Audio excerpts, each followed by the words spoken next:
Merci. La parole est à Madame Mathilde Panot pour le groupe La France Insoumise, une durée de 5 minutes. Merci, Monsieur le Président. Madame la Ministre, arrêtez votre chasse aux chômeurs. Le 18 mars dernier, vous preniez des mesures d'urgence pour, dites-vous, lutter contre la précarité et protéger les plus vulnérables. Pour cela, vous avez été forcé de geler certaines dispositions de votre réforme de l'assurance chômage. Ainsi, la dégressivité des allocations au bout de 6 mois d'indemnisation est suspendue. Les périodes non couvertes par un contrat de travail ne seront pas prises en compte dans le calcul de l'indemnisation le temps de la crise sanitaire, mais seulement à titre exceptionnel, vous pressez-vous de rappeler. Tiens donc, votre réforme dont vous vantiez le bien fondé il y a encore quelques mois doit être gelée pendant la crise. On n'imaginait pas pareil aveu. Pourquoi en suspendre les effets si elle était si bénéfique pour l'intérêt général? Pourquoi reporter une réforme destinée à lutter contre le chômage alors que nous entrons dans une crise sociale d'ampleur avec une explosion du chômage? Sauf à avouer que votre réforme n'était pas destinée à lutter contre le chômage, mais bien contre les chômeurs. Vous allez me répondre que l'épidémie limite la reprise d'emploi. L'épidémie a bon dos. Épidémie ou non, notre pays souffrait déjà d'un mal dont vous taisiez le nom.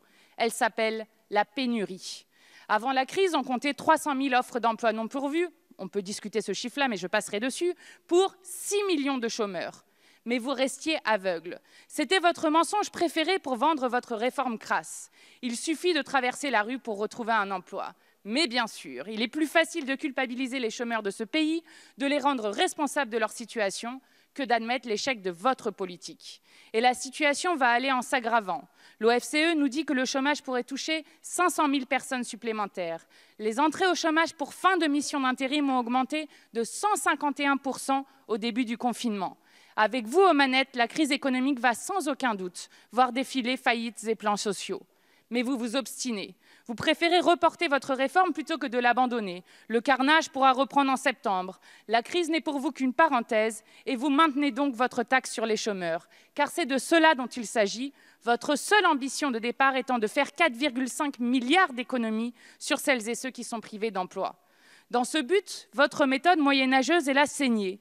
Les périodes d'inactivité seront prises en compte dans le calcul de l'indemnisation. En conséquence, vous baissez les allocations de 650 000 chômeurs, vous durcissez les conditions d'ouverture de droits.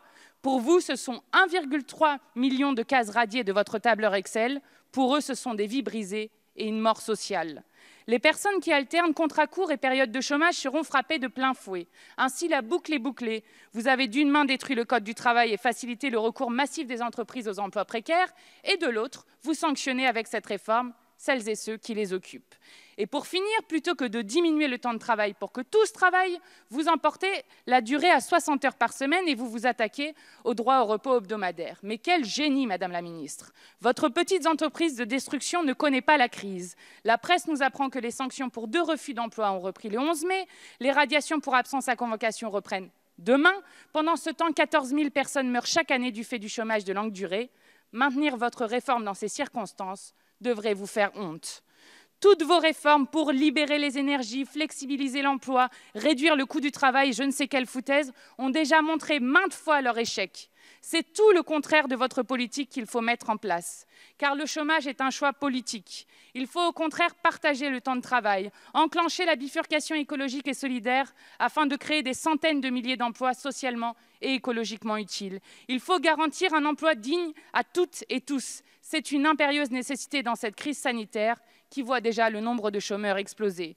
Dans cette tâche, la responsabilité de l'État est immense, la vôtre. Pour éradiquer le chômage de masse, nous devons faire de l'État l'employeur en dernier ressort des personnes privées d'emploi. C'est la condition pour mettre en œuvre le droit à l'emploi consacré dans la Déclaration des droits de l'homme et du citoyen. Nous sommes de ce camp-là. Vous prenez des solutions du passé. Il y a déjà près de 30 ans, André Gortz écrivait « Une perspective nouvelle s'ouvre ainsi à nous, la construction d'une civilisation du temps libéré. » Mais au lieu d'y voir une tâche exaltante, nos sociétés tournent le dos à cette perspective et présentent la libération du temps comme une calamité. Au lieu de se demander comment faire pour qu'à l'avenir, tout le monde puisse travailler, beaucoup moins, beaucoup mieux, tout en recevant sa part de richesse socialement construite, les dirigeants, dans leur immense majorité, se demandent comment faire pour que le système consomme davantage de travail, comment faire pour que les immenses quantités de travail économisées dans la production puissent être gaspillées dans des petits boulots dont la principale fonction est d'occuper les gens. Le temps presse, vous nous en avez fait perdre tant, Abandonnez cette réforme de l'assurance chômage mortifère. Arrêtez votre chasse aux chômeurs. Vous et vos vieilles recettes, Madame la Ministre, avez fait votre temps. Madame la Ministre, Muriel Pénicaud, Ministre du Travail, vous avez la parole. Monsieur le Président, Mesdames et Messieurs les députés, vous avez été plusieurs à le dire, Monsieur Pierre